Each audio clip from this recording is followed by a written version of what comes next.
So yun guys, isang panibagong araw na naman, panibagong vlog na naman tayo. So shoutout nga pala sa lahat ng mga subscribers ko dyan at sa mga bago pa lang mag-subscribes. Shoutout sa inyong lahat, saan man kayo, at sa mga kababayan nating OFW. Shoutout sa iyo bro, sa nagpapa-shoutout na yun. Nakalimutan ko na yung pangalan. Hindi ko kasi ma-search ngayon kasi wala tayong internet. So shoutout na lang kayo.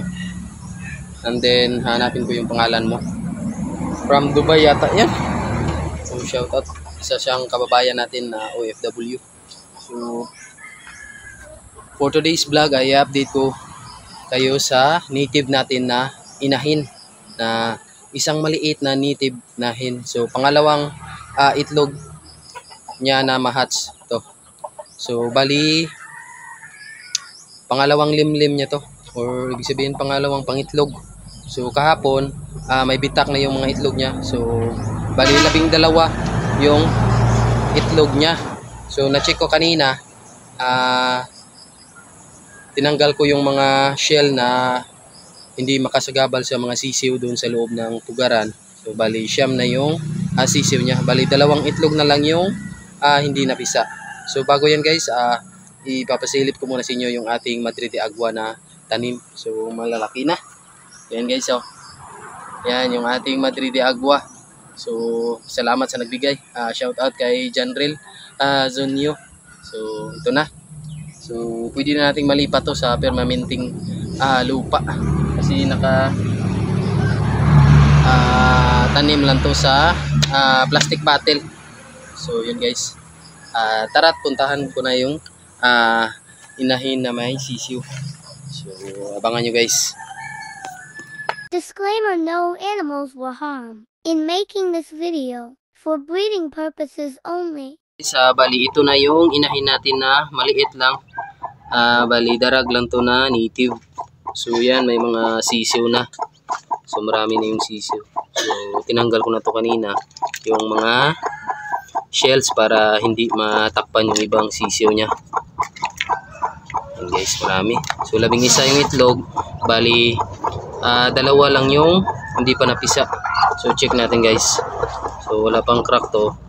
Tapos yung isa is may crack na din, oh. So bali yan yung sisiw niya guys, oh. Ang dami. Daming pasisiw. So siyam na yung napisa. So sigurado na yan sa siyam na yan. Pero yung 2 dapat mapisa pa. So marami tayong aabangan dito guys sa munting backyard.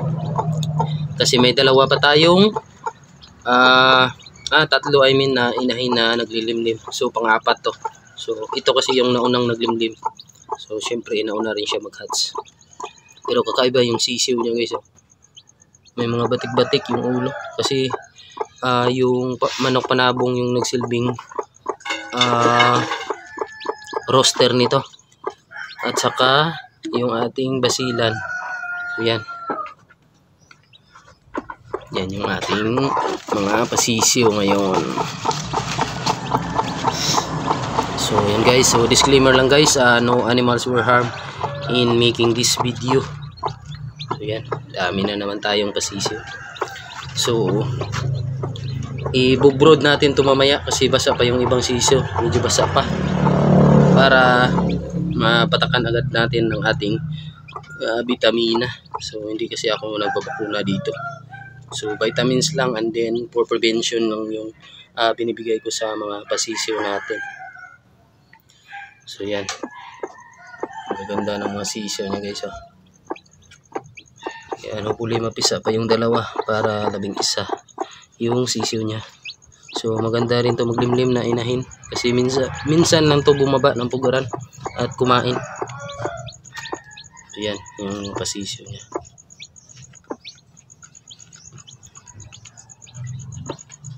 So yan guys. Yan. So panibagong blessings na naman to guys. So yan guys yung iba nating mga native. Yan. So bali basilan roster and then native na hen. So yan. 12 yung itlog niyan. Tapos dun sa kabilang breeding pen, dun yung Shamo natin na 10 yung itlog, bali nabasag yung 4, 6 na lang yung natira. Kasi mabigat talaga yung Shamo natin na inahin. So kailangan talaga natin ng magandang pugaran. So yan si Red. Si Red natin guys, yan. So magbi-breed na yan. So inahin na lang yung kulang natin or pulit para makapag-breed yan. So marunong na siya magtatawag ng hen. At saka kung pumasok ka dyan, nananuka ng paa yan. So ibig sabihin magbi-breed na siya sa mga pormahan na yan. So yan guys. Yan. So mabilis lang yan.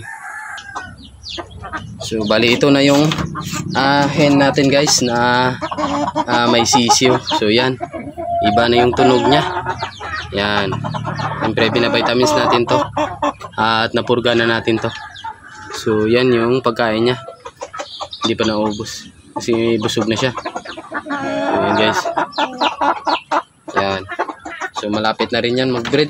So sa susunod na araw, ito yung ating bagong manok. So yan, busog na busog. Ang ganda ng pormahan niya guys. So bali ito yung nanay niya. So bali unang sisiw niya is ito. Yung binred natin na yun na 7 is bali pangalawang sisiw na yun. So bali ito lang yung nag-iisang sisiw niya na natira sa una niyang breed. Bali Rhode Island yung tatay. Tapos Sulubasilan yung kanyang nanay. Yun guys. At saka ito sana malapit na itong matapos maglugon para ma-breed natin. So yun lang guys for today's vlog. Abang-abang lang sa mga next vlog ko. So bali ibobrood ko yun yung mga sisiw mamaya or bukas, depende kung alis na yung nanay sa kanyang pugaran. So bali ito dito magsisilbing brooding. So hanapan natin ng lalagyan yung dalawang nakalagay dyan na Brahma at saka native natin. Kasi yung iba natin mga sisiw is dito na. So yan. So next vlog ko na lang ipapakita yung mga sisiw niya. Is 28 days na ngayon. So makikita nyo talaga kung ano ang laki ng 1 month old na sisiw na Rhode Island yung rooster, and then yung hen is yung Sulubasilan. So yan guys. So yun lang, at shout out sa inyong lahat sa mga palaging nanonood at laging nakasuporta sa aking munting channel. So God bless at see you in my next vlog. Bye bye.